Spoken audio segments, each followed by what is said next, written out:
Olá, bom dia pessoal. Sejam muito bem-vindos a mais um webinar por parte da Enterprise com a Biotech. 10 horas, então, seguindo o nosso horário, vamos começar o nosso webinar, tá?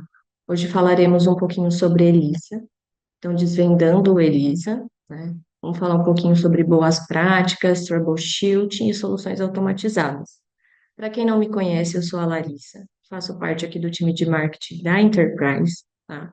Hoje, nesse webinar, traremos como tópicos importantes uma introdução sobre o ELISA, falar um pouquinho sobre os fundamentos, importância das técnicas. Falaremos também sobre boas práticas, então, etapas críticas para garantir resultados confiáveis e troubleshoot, trazendo desculpa, exemplos de problemas comuns e como solucioná-los. Falaremos um pouquinho também sobre o ELA, tá bom? O equipamento da Biotech, da tecnologia Simple Class. E hoje, como apresentador, a gente tem a Gisele, que vai falar para vocês, tá bom? Então, falaremos um pouquinho sobre essa parceria da Enterprise com a Biotech. Nós somos distribuidores exclusivos no Brasil, exceto a parte da região Nordeste e no Paraná. Nós fazemos toda a parte logística completa, desde importação direta, trabalhamos com forma de pagamento, transação aduaneira, fazemos treinamentos também e temos todo o suporte adequado para vocês clientes, tá bom? Então, hoje, quem que vai fazer essa apresentação é a Gisele, é nossa especialista aqui da Enterprise, tá bom? Ela é a nossa especialista da parte de Life Science. Gi, seja muito bem-vinda. Ótimo webinar para todos. Obrigada, Larissa. É, deixa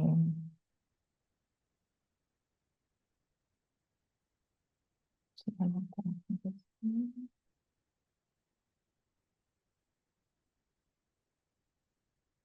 Bom, então, como a Larissa já introduziu a minha apresentação, eu sou a especialista de produtos da Enterprise e a minha função na empresa é exatamente auxiliá-los para a parte de aplicações científicas. Eu tenho expertise na área da academia, eu tenho 15 anos de experiência dentro do mestrado, doutorado, pós-doutorado, fazendo pesquisa e utilizando todas essas tecnologias que a Biotech me oferece como soluções e ajuda para desenvolver o projeto de vocês. E hoje a ideia é a gente discorrer sobre todo esse workflow do ELISA, caracterizando tanto a parte dos imunoensaios, a gente entender um pouquinho como que é cada imunoensaio, e também, dentro do workflow, vou trazer um pouco de troubleshooting e finalizar minha apresentação trazendo uma solução que está dentro do portfólio da Biotech, que é uma plataforma automatizada para a ELISA, com a tecnologia do SimplePlex. É,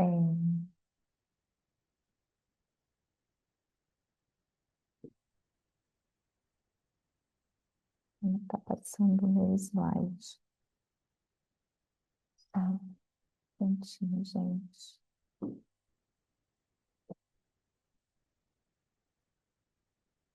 Agora foi. Então, como definição, para a gente entender o que são imunoensaios, qual que é a definição prática, dessa metodologia? Os imunoensaios, eles são testes bioquímicos que vão mensurar a presença, referente à concentração daquele analito que a gente quer avaliar, que pode ser uma macro ou micromolécula. Esse imunoensaio, ele acontece através do uso de um anticorpo ou pode ser de um antígeno, dependendo do fundamento e da aplicação que você precisa. E por que que a gente escolhe utilizar um imunoensaio? Primeiro, pensando na aplicação, uma aplicação prática, mensurar a quantidade de proteína na nossa amostra. Então, a gente tem uma amostra que vai expressar uma proteína, a gente quer ver a modulação, talvez, dessa proteína frente a uma patologia, frente a uma ativação, uma modulação farmacológica. É, Num segundo contexto, a gente quer entender como que essa proteína, o nível dessa proteína é modulado em resposta a um tratamento, por exemplo. E aí pode ser num contexto de ensaio clínico ou na pesquisa básica. Ou também a gente quer só determinar se ele pode ser um ensaio que vai me dar uma resposta qualitativa ou quantitativa, frente à hipótese do meu experimento. Quais são as proteínas, né? O que está up e down regulado num contexto de patologia, ou pode ser utilizado também para aplicações para diferentes tipos de amostra que a gente vai conversar um pouquinho durante o webinar de hoje. E dentro, né, dessa aplicação dos imunoensaios, a gente tem um em específico, que é o ELISA, que o princípio desse ensaio, né, a realização dele que você, numa placa de 96, que pode estar já sensibilizada com o anticorpo de captura, ou pode ser da sua proteína recombinante, caso você queira avaliar títulos de expressão de anticorpos, por exemplo, né? Então, essa placa ela já está sensibilizada com esse anticorpo, aqui como nesse exemplo desse exemplo gráfico aqui do lado. Então, esse anticorpo está sensibilizado nessa placa, e aí o que a gente vai fazer é uma conjugação, né, com a nossa proteína de interesse, seguida de um anticorpo secundário, que a gente denomina como anticorpo de detecção, e ele vai estar conjugado com uma molécula, e essa molécula vai ser o sinal, que vai dar a coloração no nosso pocinho quando a gente coloca o substrato, tá? Então, aqui a solução é adicionada, vai ativar essa molécula e vai produzir o sinal, e esse sinal é proporcional à quantidade daquele analito que se ligou no nosso anticorpo, dentro do nosso imunoensaio. Aqui está um exemplo de um imunoensaio sanduíche, né, exemplificando isso. A gente vai falar um pouquinho de cada um dos tipos de imunoensaio, que tem. Em relação às amostras, a grande maioria de amostras aqui, né, que eu resumi, são as amostras que a gente conhece que já são validadas, né, em diversas plataformas de ELISA, não só da RD System, né? Soro, plasma, sobrenadante de cultura de célula, lisado de células, saliva, lisado de tecido, urina. Aqui é só uma atenção que a gente precisa ter, porque dependendo do kit, ele pode ser validado para uma ou mais amostras, ou ele tem uma especificidade que para uma amostra, um tipo de amostra, ele não vai funcionar muito bem. Essa informação é importante vocês, quando forem escolher, né, quando vocês forem comprar o kit, que vocês prestem atenção na descrição, para qual amostra aquele kit foi validado. Não, a gente vai conversar um pouquinho sobre isso na parte de desenvolvimento de ensaio, mas tenha em mente que não necessariamente se o fabricante não validou, não quer dizer que o kit não funcione para aquele tipo de amostra. Você pode validar no seu laboratório e testar, tá? A única atenção que tem que ter é que se o fabricante não validou, você vai ter que validar isso internamente.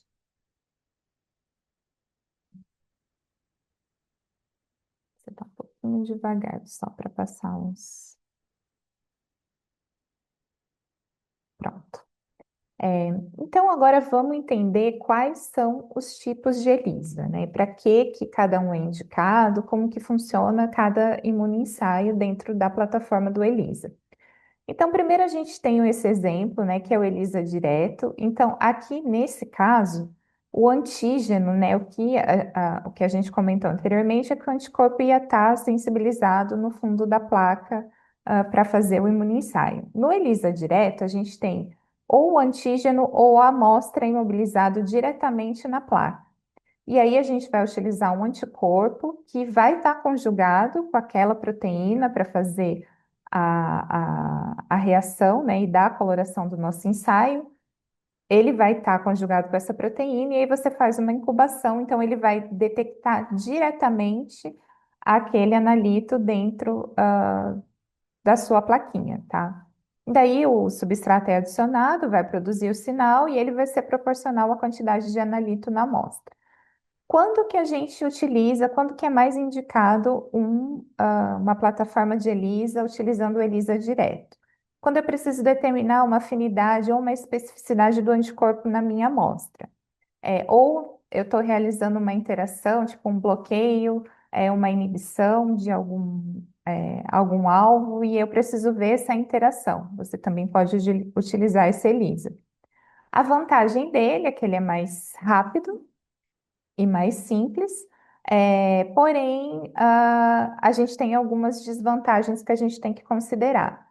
É, Como eu tenho uma ligação direta de um anticorpo que vai detectar o meu alvo já ligado a um sinal, eu tenho uma especificidade menor nesse caso, o que pode acarretar num potencial background, se a gente for pensar que todas as proteínas da amostra, ela foi imobilizada no poço.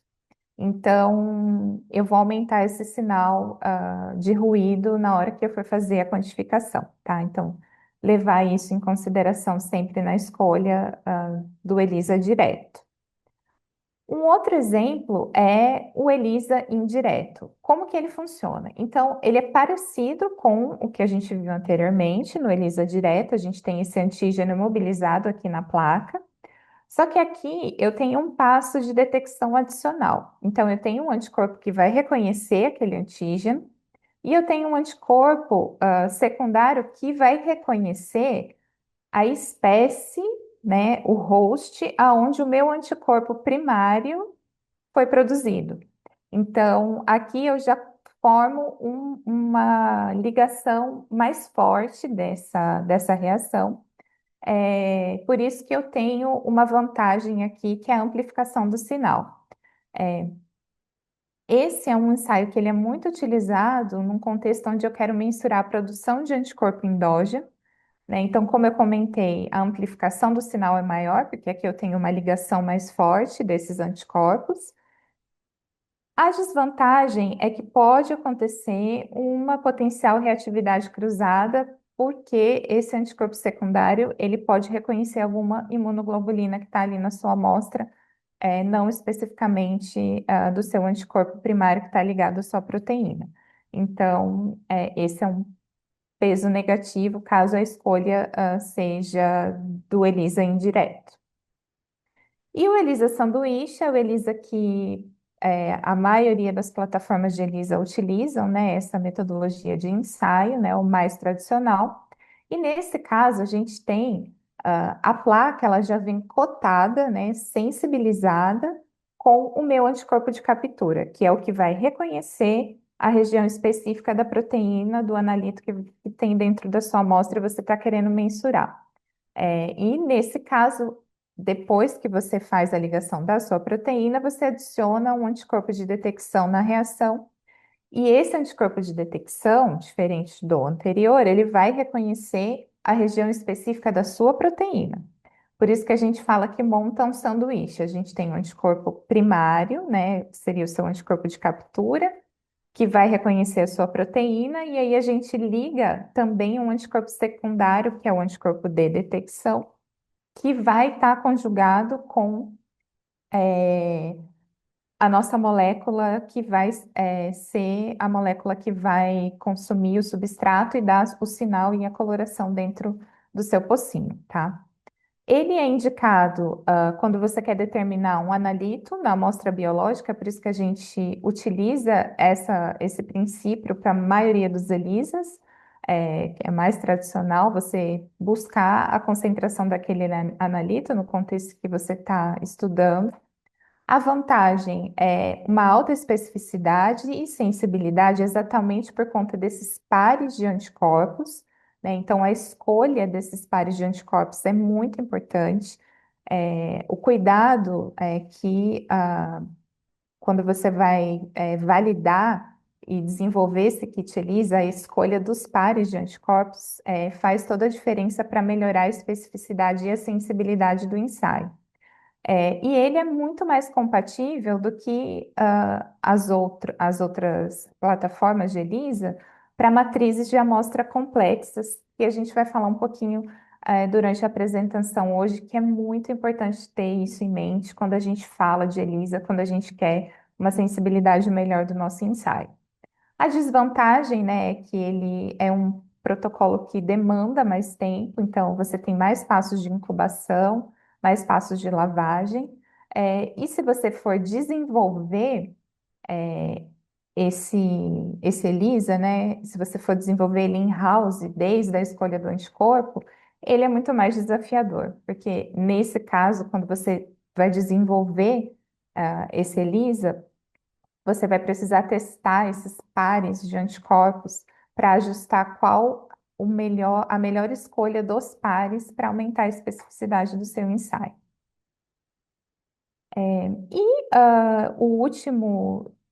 A última plataforma de ELISA é o que a gente chama de ELISA de competição.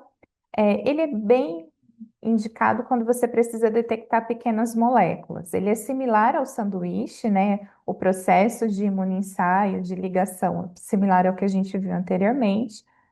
Nesse caso, um antígeno conjugado, ele vai ser utilizado nos seus passos de incubação, e ele vai competir com o antígeno presente na sua amostra. Então, ali no meio, eu tenho um anticorpo que vai reconhecer a proteína da sua amostra e também reconhecer esse antígeno, e esse antígeno ele é conjugado com uma molécula que vai produzir a coloração na sua amostra. Então, você vai colocar tanto a sua amostra quanto o seu antígeno para incubar junto ali no seu pocinho, e eles vão competir por esse sítio de ligação do anticorpo que está sensibilizado na placa. Então, nesse caso, quando a gente usa um ELISA de competição, quanto mais antígeno eu tenho na amostra, menor vai ser a ligação do antígeno conjugado. Então, o sinal, nesse caso, ele é inverso. Então, a gente não vai ver aquela equação crescente de expressão da minha proteína, porque ele é um ensaio de competição. Então, como eu comentei, é bom para determinar a concentração de pequenas moléculas ou hormônios. As desvantagens, ele tem uma especificidade menor, porque ele utiliza somente um anticorpo e vai requerer que você utilize esse antígeno conjugado com, aqui nesse exemplo, HRP, para se ligar e fazer ter o sinal para o substrato e você conseguir mensurar isso. Muito bem, então, frente a tudo que a gente discutiu até agora, a gente também tem uns, né, pensando na qual plataforma é melhor, né, de acordo com o que eu quero determinar na minha amostra, a gente vai para o próximo passo, que é escolher qual que é, o, o ensaio que a gente vai utilizar dentro das plataformas que a gente tem disponíveis hoje comerciais. Os kits da RD System, eles estão dentro da brand da Biotechne, né? Muita gente talvez já conheça essa marca, já utilize os kits ELISA da RD. São kits que eles têm um processo de validação, um processo de desenvolvimento muito rigoroso, por isso eles são considerados kits gold standard, tanto de referência quanto de qualidade, para você mensurar os analitos que você precisa, exatamente por prezar essa questão da especificidade na escolha dos anticorpos, na linearidade, na reprodutibilidade desses resultados.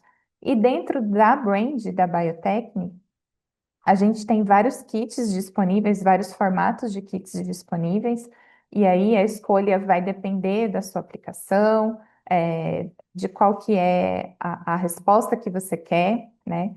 Então, nós temos as plataformas que são dos kits Quantikynes, esses kits já são prontos para uso, todos os reagentes que o cliente vai precisar, eles estão inseridos dentro dessa plataforma. Eles são kits indicados principalmente quando você precisa de uma sensibilidade melhor, eles têm um range de detecção mínimo e máximo muito. Eles têm um diferencial para essa detecção, né? A gente tem a plataforma de Duoset, que a gente considera um kit mais flexível, né, para caso os clientes queiram realizar um desenvolvimento de ensaio, ajuste de concentração de anticorpo, isso é possível dentro dessa plataforma. E o que a gente vai conversar um pouquinho no final hoje vai ser sobre o Simpleplex, que é o kit, que é a plataforma do ELISA automatizado.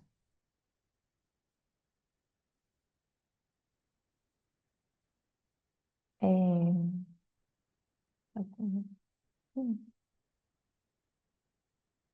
Bom, agora pensando um pouco, né, em todo o processo e workflow da Elisa, a gente vai começar a pontuar quais são as que a gente deve ter em mente, levar em consideração quando a gente vai escolher o ensaio, quando a gente vai rodar o ensaio, e a gente vai começar a falar um pouco agora sobre a importância dos controles no ELISA. Quando a gente roda um ensaio ELISA, né, quem já passou por essa situação, muitas vezes a gente se depara com a dúvida de aonde está a variável que está influenciando no meu ensaio. O que está dando errado? Por que eu estou vendo esse resultado que eu não esperava? Uma maneira de mitigar essa dúvida é você inserir dentro do seu ensaio, um controle. O controle positivo ou um controle negativo.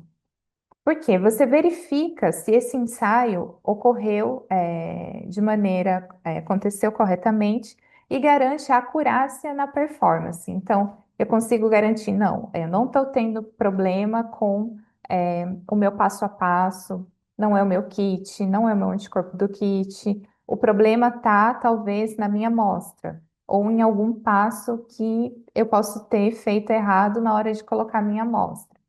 Então, esse controle positivo, ele pode ser uma proteína recombinante ou uma amostra que você já tenha e que você saiba que vai expressar um padrão dentro do que você tem de resultado, do que você espera de resultado, tá? É, é importante porque você também valida a sua amostra negativa, então eu tenho um controle, né, frente ao que eu espero de negativo na minha amostra. Aqui eu coloquei esse destaque porque a curva padrão, né, aquela curva de standard que vem dentro dos kits, ela pode ser uma forma de controle positivo. O importante aqui é você, quando você quer validar para ver se realmente aquele é o comportamento da sua amostra, é que você rode várias placas, diferentes usuários rodem aquela placa e você consegue validar que aquilo que você está observando está dentro realmente dos valores esperados, do que você esperava de expressão para aquela amostra. O controle negativo, então, ele tem que ser uma proteína, uma amostra que não expressa aquela proteína-alvo. É importante para verificar um falso positivo, e a gente vai também discorrer sobre isso hoje, principalmente quando a gente tem ligação inespecífica.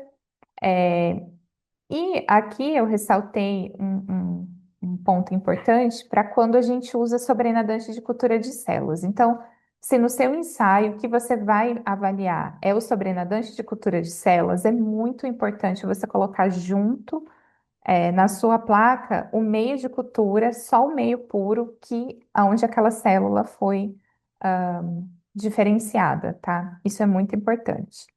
E a RD, ela comercializa esses controles para os kits Quanticaine, e esses controles eles são comercializados em concentrações baixas, médias e alta. Então você tem esse controle positivo, low, medium e high dentro do seu ensaio, que é muito importante também para você ver como é que está esse range de expressão da proteína que você está determinando, tá? Uma outra questão que é bem importante quando a gente fala de controle no ELISA, né? Aqui eu trouxe o exemplo do controle Spike. Eu vou explicar o que que é esse controle Spike, por que que a gente faz ele, mas ter em mente agora, quando a gente fala de matrizes de amostras que são muito complexas. Então, se a matriz da minha amostra ela apresenta componentes que podem influenciar na detecção e na ação daqueles anticorpos, isso pode atrapalhar e eu não ter o resultado que eu esperava, né? Uma maneira de você avaliar se a matriz da sua amostra está interferindo no seu ensaio é realizar o que a gente chama de spike recovery. O que que é isso? Então, você adiciona uma proteína natural, né, uma proteína recombina ou uma proteína recombinante às suas amostras, e essa concentração que você está misturando ali dentro da sua amostra, ela tem que ser uma concentração conhecida.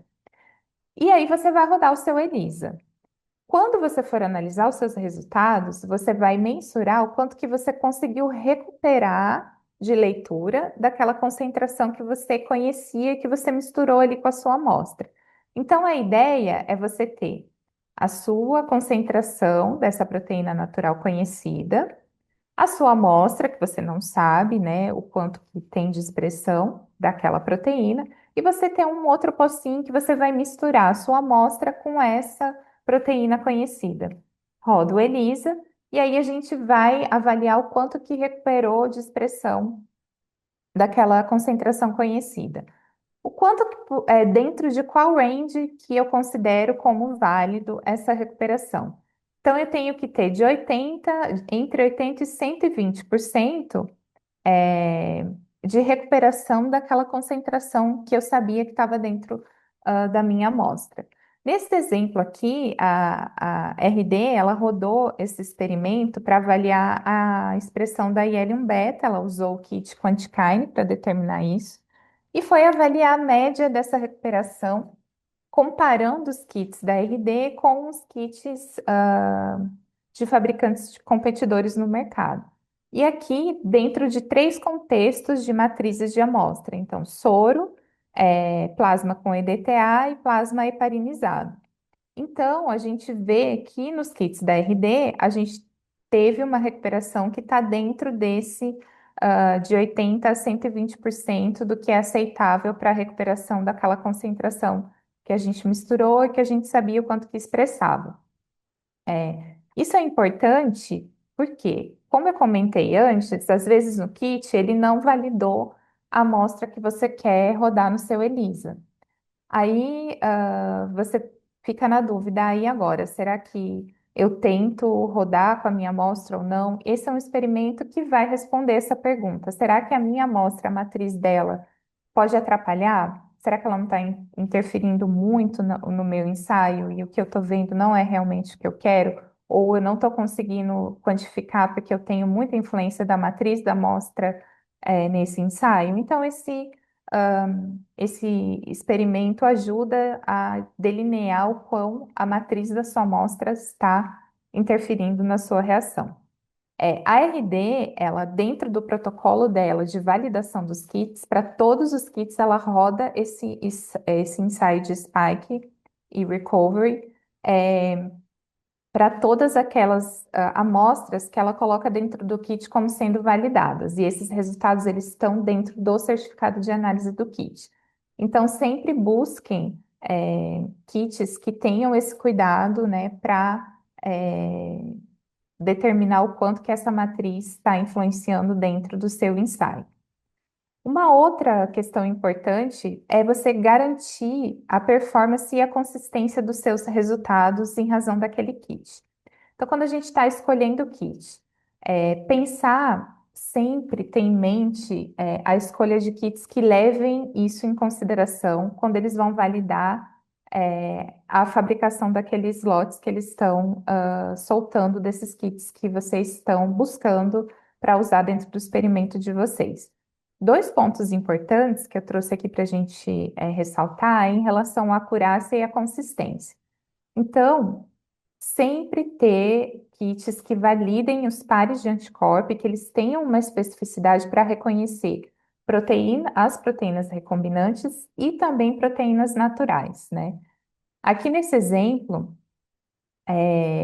o que que a gente tem? A gente tem um kit de detecção na plataforma do Duoset, dos kits da RD, e foi utilizado uma proteína recombinante de IL-6 e uma proteína que a gente chama de proteína natural, que é a proteína natural IL-6 nesse contexto aqui, produzidas por monócitos. E o que a gente vê é que tem uma linearidade na detecção dessas duas proteínas utilizando esse kit para detecção de L6, tá? É, a RD, ela determina uma curva padrão que ela seja ideal para detectar tanto a minha proteína natural quanto o meu padrão recombinante para aquele kit que ela está validando, né? Isso é muito importante. Outra questão é em relação à consistência entre os lotes. Então, hoje a gente, vou dar um exemplo. Você rodou um experimento hoje e amanhã você quer repetir esse experimento mais para frente, né? Não amanhã, mais para frente. Você quer repetir esse experimento, ou você repetiu, o protocolo do experimento e precisa dosar de novo esse alvo que você quer determinar. Se você não tiver uma consistência, né, nos lotes do ELISA, pode ser que o próximo lote que você comprou não vai ser o mesmo que você rodou anteriormente. Se você não tem uma consistência, o que que você vai observar é que não tem um resultado que você esperava, talvez, do que você viu anteriormente. Então, manter essa consistência entre os lotes, validar essa consistência entre os lotes para ter replicado experimental, isso é muito importante, e é importante quando você vai escolher o kit levar isso em consideração, para que você não tenha alto background, para que você tenha um padrão linear daquela curva, a consistência na sensibilidade da detecção entre os lotes também é importante, para que você garanta esse resultado ao longo do tempo. Então, aqui nesse exemplo, é, a RD ela rodou esse kit do O7, né, para detecção do beta NGF, utilizando controles high e low para detecção desse analito. Aqui, da produção de lotes de 2000 a 2013, a gente então vê uma linearidade, uma consistência nesses resultados para detecção dessas duas concentrações. E isso é muito importante levar em consideração isso quando vocês forem escolher o kit de vocês. Essa informação está sempre no certificado de análise do kit, então, antes de escolher, buscar sempre kits que tenham esse cuidado para que vocês tenham uma qualidade no resultado de vocês. Uma outra questão que também é legal sempre ter em mente, né, tanto para a escolha do kit, quando você estiver correndo o seu experimento, é pensar no seu falso positivo e como você faz para evitar isso. Como a gente discutiu até o momento, eu tenho pontuado bastante na questão da influência da matriz da amostra dentro do seu ensaio. E como que eu testo se a minha matriz está influenciando ou não, né? Aqui um segundo ensaio que vocês podem fazer para validar isso é testar a linearidade da diluição. Então, você vai realizar uma diluição seriada da sua amostra, né, em concentrações conhecidas, claro, e vai determinar o quanto que você recuperou de quantificação daquela concentração dentro das diluições que você fez. Então, aqui nesse exemplo, que a RD rodou para validar essa linearidade, ela utilizou amostras de sobrenadante celular para detecção do TIMP2. Ela realizou várias diluições dessa amostra, tá? E comparando com um kit competidor no mercado, né? E o que que ela observou? No caso dos kits da RD, essa recuperação da concentração ficou dentro do range aceitável de linearidade aqui, estabelecido pelo datasheet do kit. E em comparação com o competidor, a gente vê que o analito ele foi detectado apenas na diluição menor de 1:2, indicando que esse ensaio ele estava gerando um falso positivo. Então, isso é muito importante ter em mente para quando vocês forem escolher o kit, ou no caso, se vocês quiserem testar a linearidade de diluição da sua amostra, então, qual que seria a concentração ideal para você utilizar de diluição daquela amostra e o quanto você consegue recuperar dessa diluição. Então, nesse caso, você tanto valida a concentração ideal, quanto confirma se o que você está observando não é um falso positivo, tá? Uma outra questão importante, quando a gente vai escolher o nosso kit ELISA, é pensar o quanto que aquele kit é sensível para detectar a concentração do analito que eu quero. Em alguns casos, o que acontece é a gente não saber o quanto que expressa, né, daquele alvo na nossa amostra. A gente desconhece essa informação.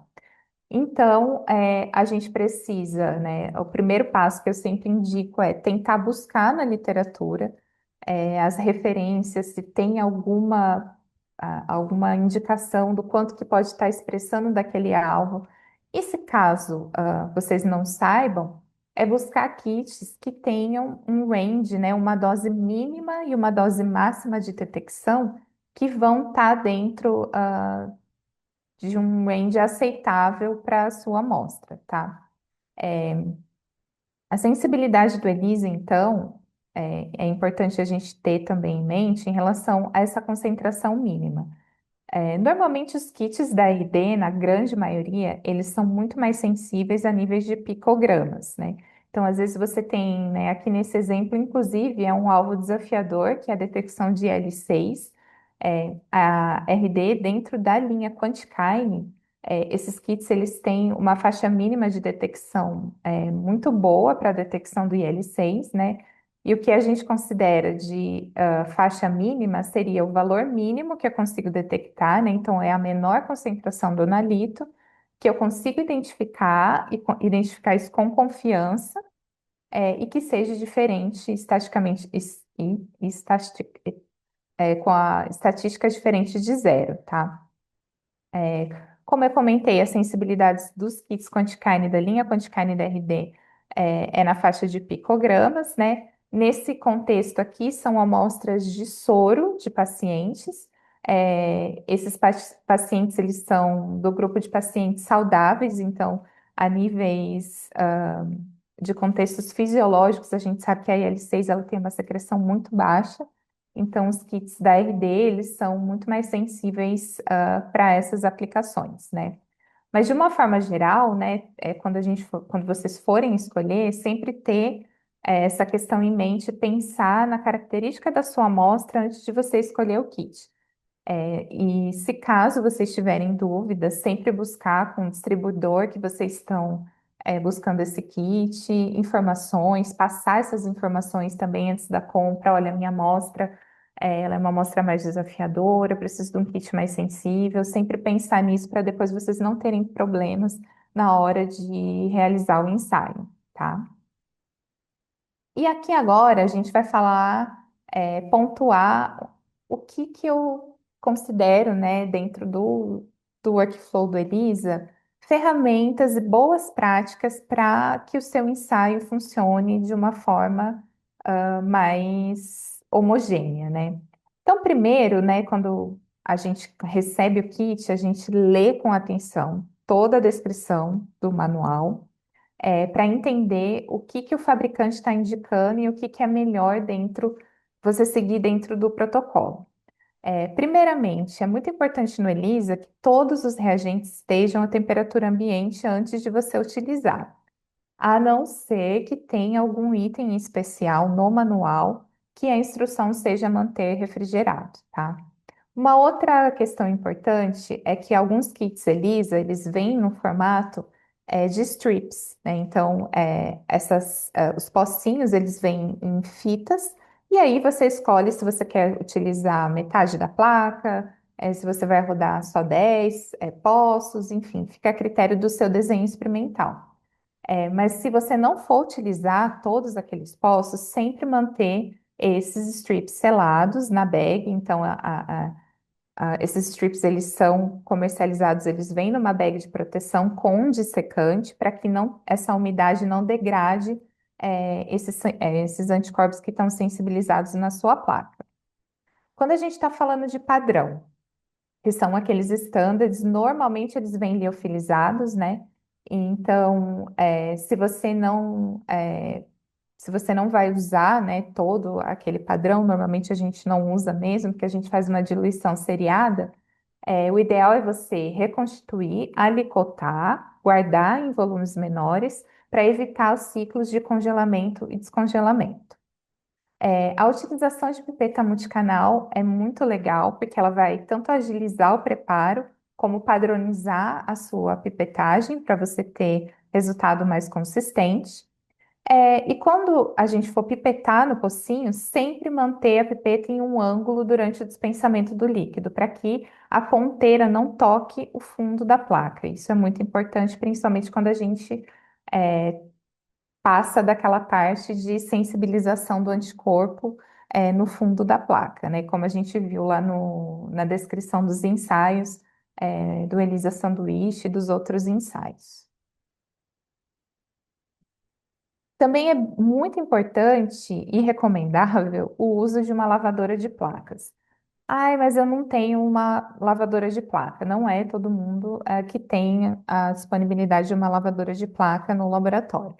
Então, você pode fazer a lavagem manual. Só que nesse passo, o mais indicado não é fazer a lavagem com a pipeta, tá? Dispensando a pipeta e tirando o líquido manualmente. O ideal, no caso, se você for fazer a lavagem manual, é você usar uma piceta, né, com o wash buffer e dispensar através dessa piceta o líquido dentro dos pocinhos, tá? Isso ajuda, né, na fricção ali desse wash buffer dentro do poço para tirar qualquer tipo de ligação que não aconteceu durante as suas incubações, os seus passos de incubações, e dessa maneira você reduz muito o background. E também, né, se você for lavar manualmente, você deixar esse tampão de lavagem agir ali dentro do poço. O que você pode, né, considerar é adicionar um tempo de 30 segundos entre as lavagens, né? Então, dispensei o meu wash buffer, deixo ali uns 30 segundinhos, depois descarto esse líquido e vou para o próximo passo de lavagem. Um ponto importante também é prestar atenção nos tempos de incubação. Então, se fala para incubar com a amostra 2 horas a temperatura ambiente. Siga estritamente esse tempo de incubação. É, de forma geral, ela pode variar, tá? Para mais ou menos 5 minutos, tá? Mas não ultrapassar muito esse tempo, isso é importante. Se o ensaio exige incubações a frio, né? Eu tenho que botar as minhas placas lá na geladeira e deixar overnight incubando antes de seguir para os meus próximos passos do protocolo. Não empilhar uma placa em cima da outra. O ideal é você deixar elas separadas, tá? Dentro da prateleira ou dentro do compartimento onde vocês vão deixar essa incubação.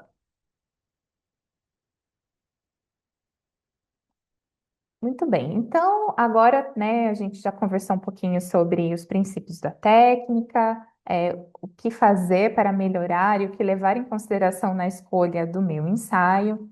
Rodei o meu ensaio, e aí com quais são as possíveis situações que eu me deparo e o que eu posso fazer para melhorar isso. Então, nessa primeira parte, né, a gente vai falar um pouquinho. Eu tenho o meu sinal, né, eu espero um sinal da minha amostra, mas eu não observei na minha placa. O que pode ter acontecido? A gente adicionar reagente errado, ordem, pular algum passo do manual, esqueceu, passou batido. Isso pode impactar nesse sinal, né? Então, repensar, rever, se atentar aos passos do manual, rever os seus cálculos das diluições. Se sobrou tampão, descarta o tampão, faz um tampão novo, padrão novo, começa tudo do zero, tá? Para tentar ver se não foi alguma variável aí.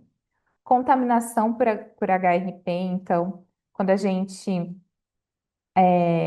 está utilizando uma solução contaminada, sempre pensar em utilizar reagente fresco.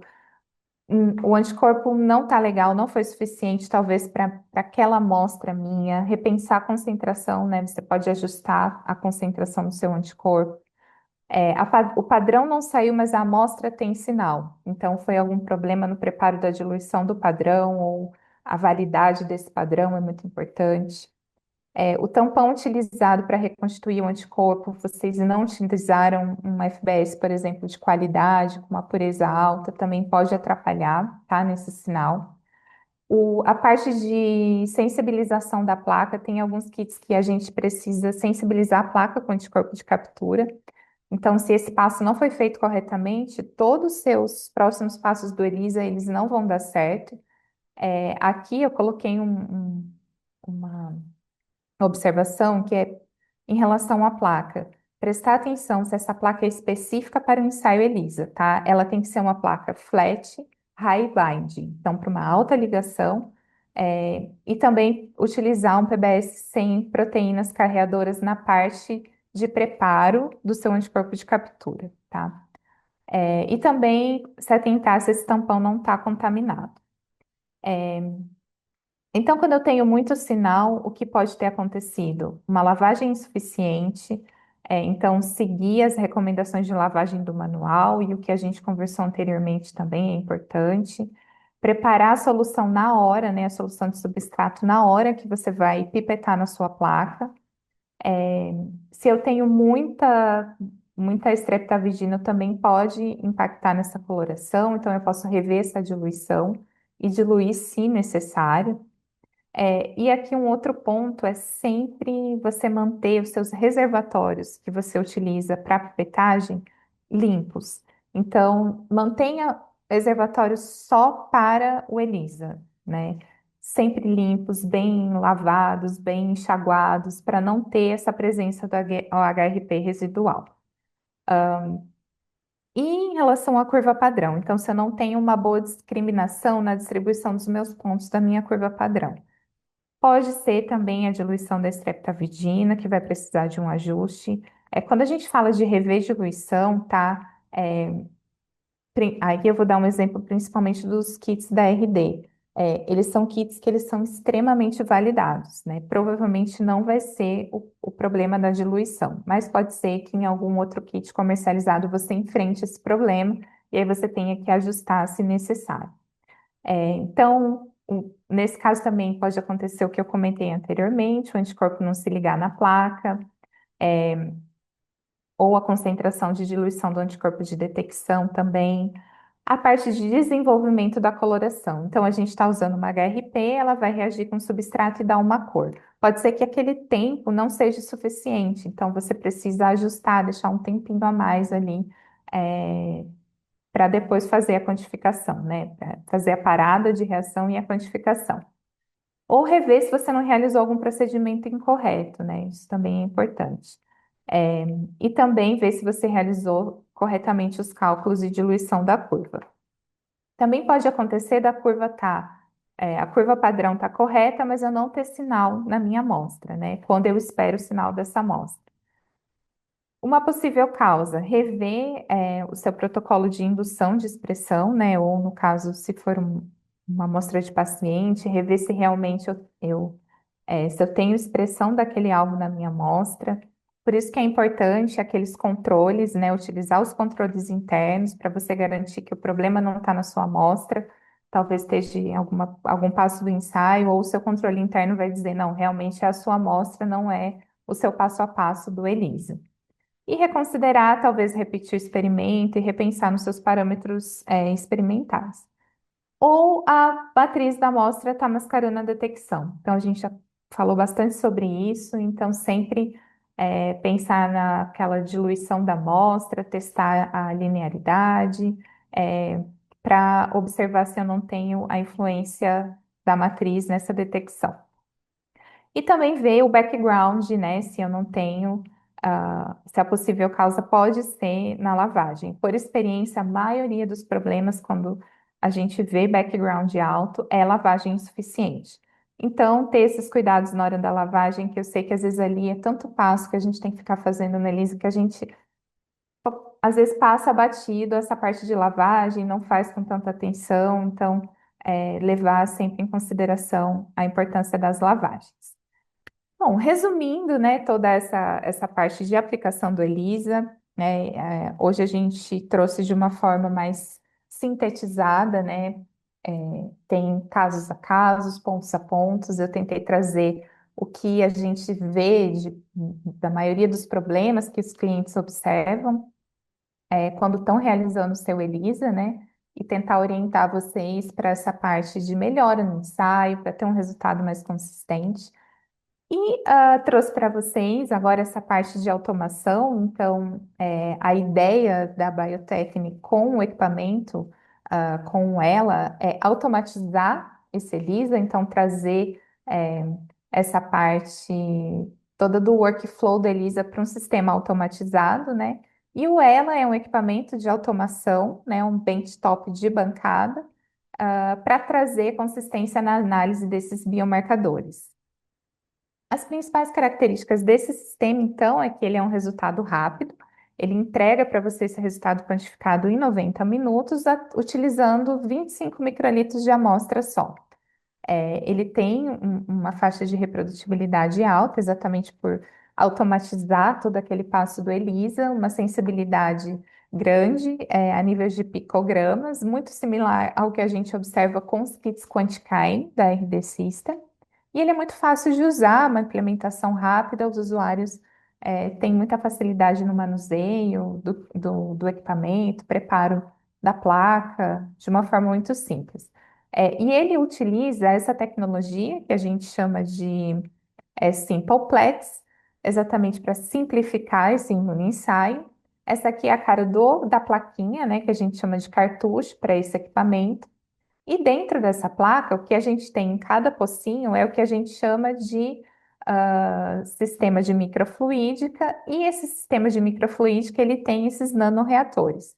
Cada nanoreator desse corresponde a uma triplicata, e aqui dentro já vão ter os anticorpos sensibilizados para captura, todos os reagentes que vão precisar para o imunoensaio, anticorpo de detecção, o cromógeno com a HRP, vai estar tudo aqui dentro desse sistema. E ele realiza essa detecção de sinal, né, dentro dessa triplicata através da fluorescência relativa. E o que ele vai te entregar, então, né? Ele vai pegar todo aquele workflow manual e vai automatizar isso. E vai te entregar esse resultado em 90 minutos, o que é bastante importante, principalmente quando a gente quer rapidez, qualidade e reprodutibilidade dos resultados. Aqui um exemplo, né, para a gente entender como que ele entrega esse resultado, né, principalmente em relação à precisão de resultados dessas amostras. Eu tenho uma sensibilidade a níveis muito próximos daquele limite mínimo de quantificação, que é o que a gente conversou anteriormente, é a detecção mínima que o kit foi validado, nesse caso aqui para o Simpleplex, para amostras desafiadoras, né, como por exemplo IL-6, TNF. Aqui são amostras de soro de indivíduos saudáveis. Então a gente vê que esse limite mínimo de detecção, aqui comparando com o ELISA, ele é muito amplo, essa faixa de detecção, é, e muito mais sensível do que o ELISA convencional, tá? Em resumo, era isso que eu tinha para apresentar para vocês hoje. A gente vai abrir agora para perguntas, se vocês quiserem mandar suas dúvidas no chat. Se a gente não conseguir responder todas as perguntas hoje, depois eu respondo para vocês por e-mail. A gente manda essas perguntas para essas respostas para vocês por e-mail. A Larissa vai compartilhar comigo agora as perguntas de vocês.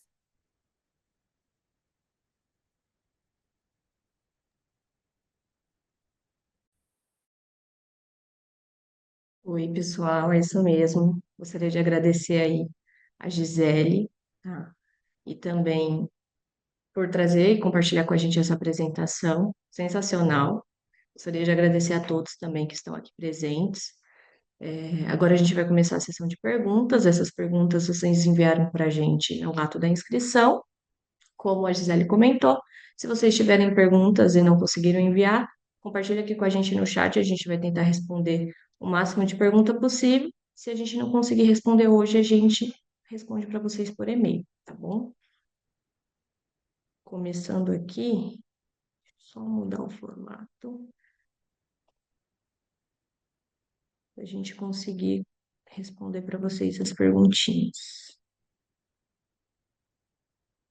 Seguindo aqui, a primeira pergunta que a gente recebeu foi a seguinte: tenho uma dúvida sobre a aplicação do ELISA em matrizes ambientais, como amostras de águas de rios. Existem, adaptações específicas do protocolo para lidar com interfaces presentes nessas amostras? É, ótima pergunta. A gente tem uma busca aí, vários clientes já buscaram kits para essa aplicação, né?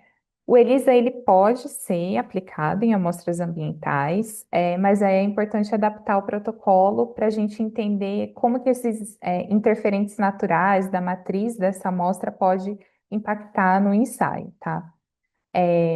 Tem alguns passos, né, que a gente pode seguir, como, por exemplo, filtração, concentração da amostra, e o que eu comentei na minha apresentação, fazer aquele ensaio de spike recovery, para entender se aquele resultado realmente é confiável.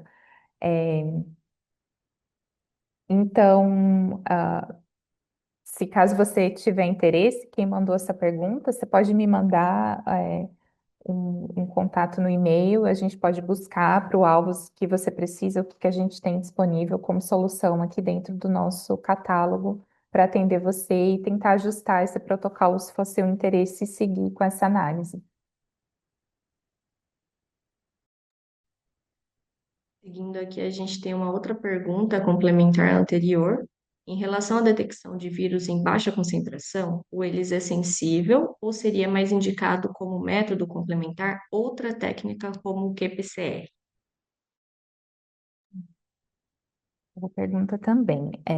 Para detecção de vírus em baixa concentração, o ELISA ele pode não ser tão sensível, né? Ele não pode ser sensível o suficiente para essa detecção. Contudo, existem kits que foram validados especificamente para essa detecção, então é buscar se no portfólio das empresas você tem um kit que vá ter aquela detecção mínima esperada, né, para conseguir avaliar o alvo que você quer, nesse caso, a detecção de vírus.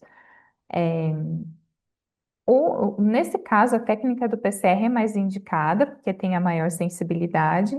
Ele pode ser usado, o ELISA, como um método complementar, principalmente para detectar antígeno viral, como eu comentei, mas isso precisa ser pensado em relação à sensibilidade, né? Se realmente aquele kit ele vai ser o mais indicado para pegar essa sensibilidade, que é bem desafiadora.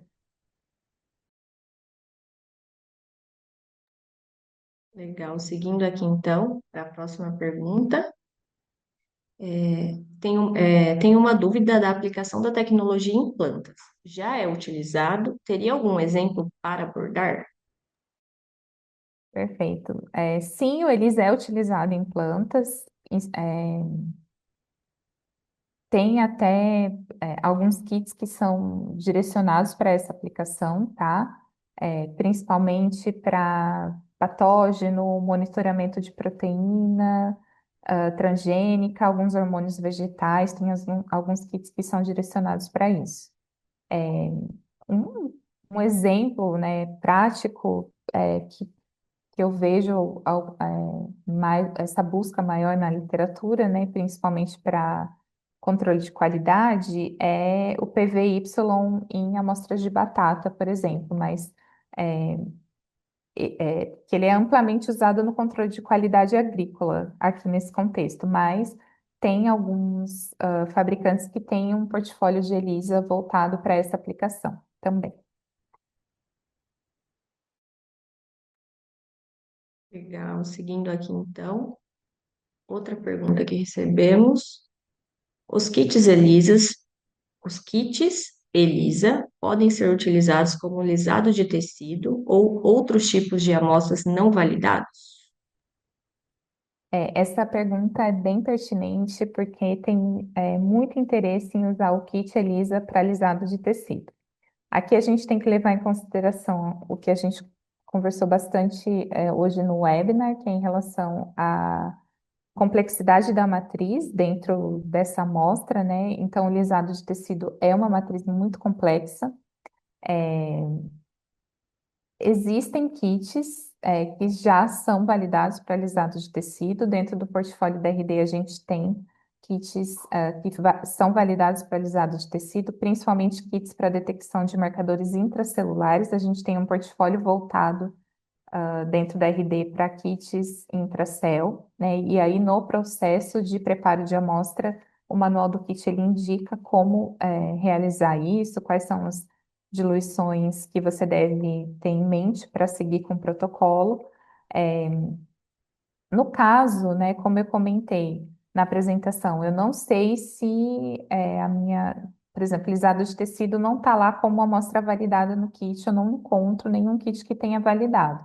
Você pode comprar o kit e fazer aquele experimento de spike recovery para ver o quanto que a matriz da sua amostra está influenciando na detecção. E aí você faz teste de concentração, de diluição, é, e aí você realiza uma diluição seriada e vê o quanto você consegue recuperar daquele alvo que você quer.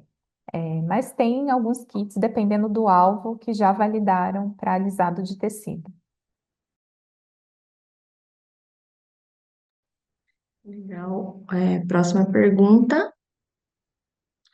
A curva padrão pode ser estendida em qualquer direção? Ótima pergunta também, né? Tem alguns clientes que perguntam realmente sobre isso, né? Ficam preocupados por desconhecer o quanto que a amostra expressa daquele alvo que ele quer determinar, e aí se depara com a curva padrão, né? Ai, meu Deus, eu posso estender, talvez a minha amostra expresse mais. Você tem que manter, né, quando você compra o kit, o fabricante ele valida aquela faixa de detecção da sua curva padrão para aquele ensaio. Então, o importante é que você mantenha aquele ponto mínimo e máximo dentro da sua faixa de detecção, tá? Por quê? Porque essa faixa, ela foi desenvolvida, foi validada para garantir o desempenho confiável do kit que você adquiriu, né?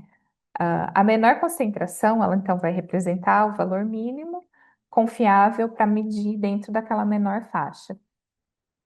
Estender, né, acima daquele ponto máximo ou fazer diluições abaixo daquele ponto máximo não é indicado, porque aí você vai perder toda a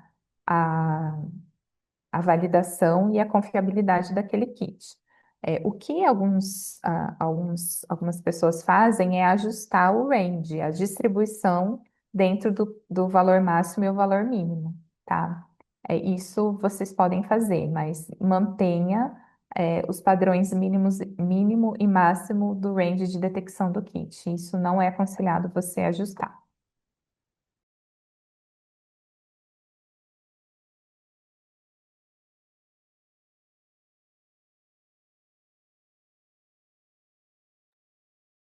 É, então, foram essas perguntas que a gente recebeu, tá bom? Nas inscrições. Gostaria de agradecer a todos vocês que estiveram presentes aqui com a gente durante mais um webinar. Todas as perguntas que a gente recebeu aqui no chat, a gente vai responder para vocês também por e-mail, tá bom? Então, seguindo aqui, o contato da Gisele está na tela, tem o número dela, o e-mail dela. Além da Gisele, tem a Laure também, que é a nossa líder técnica Latam.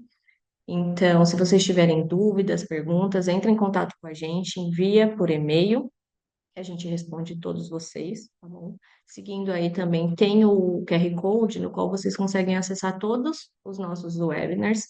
Esse webinar vai subir também nessa página daqui a alguns dias, ele vai estar disponível. Então, se você perdeu algum conteúdo, gostaria de rever alguma coisa, só acessar a nossa página. Fiquem ligadinhos nas nossas redes sociais, que em breve teremos mais webinars e começaremos com as divulgações, tá bom? Muito obrigada, pessoal, pela companhia, pela presença, e fiquem ligadinhos que daqui a pouco tem mais conteúdo super interessante e importante como esse